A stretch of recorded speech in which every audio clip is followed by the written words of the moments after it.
हाय किसान भाई, आप सभी को अपना यूट्यूब चैनल किसान हेल्थ केयर में स्वागत है। तो किसान भाई, यहाँ पे हम गेहूं के फसल के बारे में बात करने वाले हैं।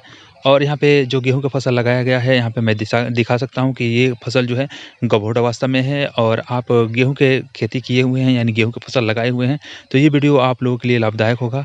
तो यहाँ पे देख सकते हैं जो गेहूँ का फसल है ये गभोट अवस्था में है।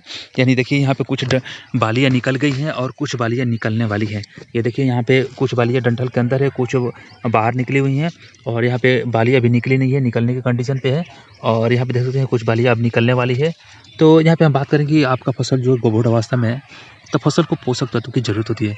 तो आप कौन-कौन से पोषक तत्व यहाँ पे आप खेतों में बिखेर सकते हैं, जिससे पौधे को पौधे में विकास हो सके और पौधे अपने जड़ के द्वारा पोषक तत्व को एब्ज़ॉर्ब कर ले, ताकि ऊपरी हिस्से तक पहुँचेगा तो आपका बालियाँ जो है लंबे-लंबे होंगी और इसमें दाने का जो विकास अच्छे तरह से हो सकता है, जिससे आप गेहूँ की फसल में दुगुना लाभ कमा सकते हैं।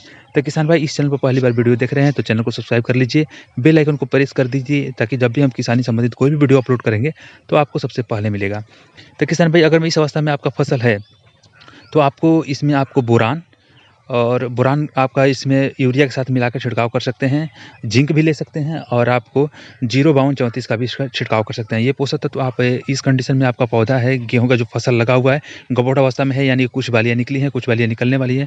तो इस अवस्था में आप बोरान, जिंक, यूरिया के साथ मिलाकर छिड़काव करते हैं, तो जो पोषक तत्व पौधा को ज़रूरत होता है इस अवस्था में वो एब्ज़ॉर्ब करेगा। और इसमें 05234 इसका भी छिड़काव कर दें आप यूरिया के साथ मिलाकर, तो वो मिला के छिड़कने से जो पौधे में जो कमी होती है वो पोषक तत्व को एब्ज़ॉर्ब करेगा, जिससे कि गेहूँ के ऊपरी हिस्से तक लेकर जाएगा, जिससे बालियाँ लंबे-लंबे होंगी। और बालियाँ लंबे-लंबे होगी तो ऑटोमेटिक आपको ये अनुमान लग गया होगा कि इसमें दाने अधिक होंगे और दाने का विकास भी होगा।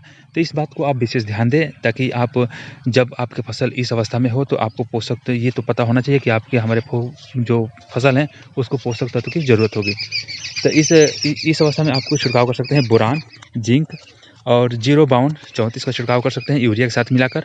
और ये ध्यान दें कि छिड़काव करते समय कि इसमें खेतों में नमी है कि नहीं, इसका आप विशेष रूप से ध्यान दें।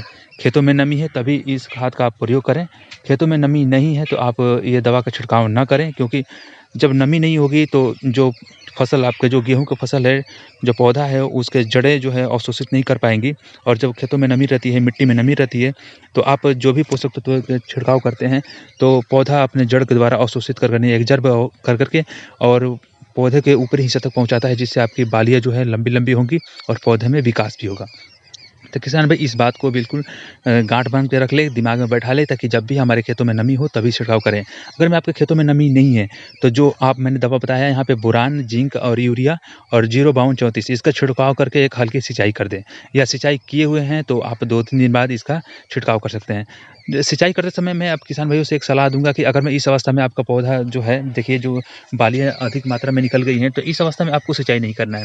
कब करना है? जैसे कि मान लीजिए कि अब इस अवस्था में सिंचाई करेंगे और मौसम में हवा होगा, तो आपका जो फसल है वो नीचे की तरफ झुक जाएगा। और झुकने की कंडीशन में पौधे जो है सूखना स्टार्ट हो जाते हैं और आपका ज़्यादा भारी नुकसान देखने को यहाँ पे मिलेगा, जिससे आपका उपज बहुत कम होगा।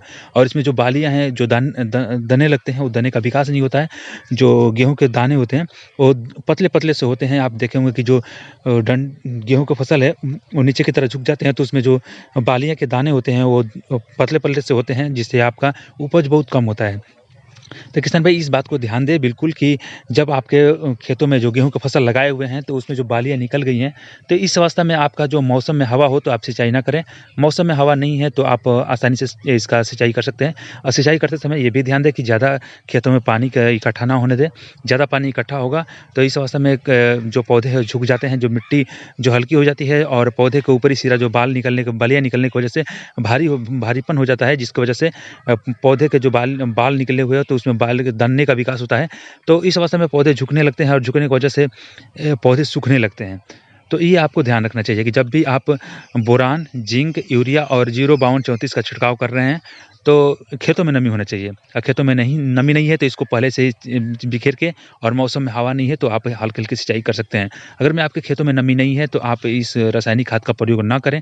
आपका जो फसल है वैसे ही रहने दें, नहीं तो आपका ज़्यादा भारी नुकसान देखने को मिलेगा। आप थोड़ा-सा लाभ के लिए ज़्यादा नुकसान यहाँ पे देखने को आपको मिल जाएगा। तो किसान भाई से मैं यही सलाह दूँगा कि आपके खेतों में नमी है तो इस पोषक तत्वों का आप छिड़काव ना करें अगर मैं आप पोषक तत्व का छिड़काव करते हैं तो यहाँ पे मैं आपको दिखाने की कोशिश करूँगा कि देखिए यहाँ पे जो फसल है ये नीचे की तरह झुक गया है और ये फसल नुकसान हो गया है।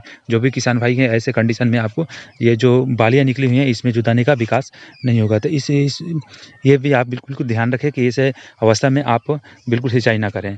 अगर में आपका पौधा गभोट अवस्था में है और खेत में नमी है तो आप बोरान, जिंक, यूरिया के साथ 0-52-34 का भी आसानी से छिड़काव करके उसका सिंचाई कर सकते हैं। तो किसान, आई होप कि आपको समझ में आ गया होगा। तो किसान भाई आप आज के लिए इतना ही। Happy nice day, watching for video. जय हिंद। अगर मैं आप किसानी संबंधित कोई भी वीडियो प्राप्त करना चाहते हैं तो यूट्यूब पर भी सर्च कर सकते हैं किसान हेल्थ केयर और मेरे चैनल को सब्सक्राइब कर लीजिए। किसानी संबंधित कोई भी समस्या हो तो कमेंट सेक्शन में लिख कर सेंड कर दीजिए। आपको रिप्लाई के द्वारा समस्या का समाधान कर दिया जाएगा और वीडियो के माध्यम से आपको बता दिया जाएगा। तो किसान भाई इस चैनल पर पहली बार वीडियो देख रहे हैं तो वीडियो के नीचे रेड कलर में लिखा है सब्सक्राइब बटन, उसको प्रेस कर लीजिए या यूट्यूब पर भी सर्च कर किसान हेल्थ केयर, वहाँ से भी चैनल को सब्सक्राइब कर सकते हैं। तो जय हिंद, जय भारत, जय जवान, जय किसान।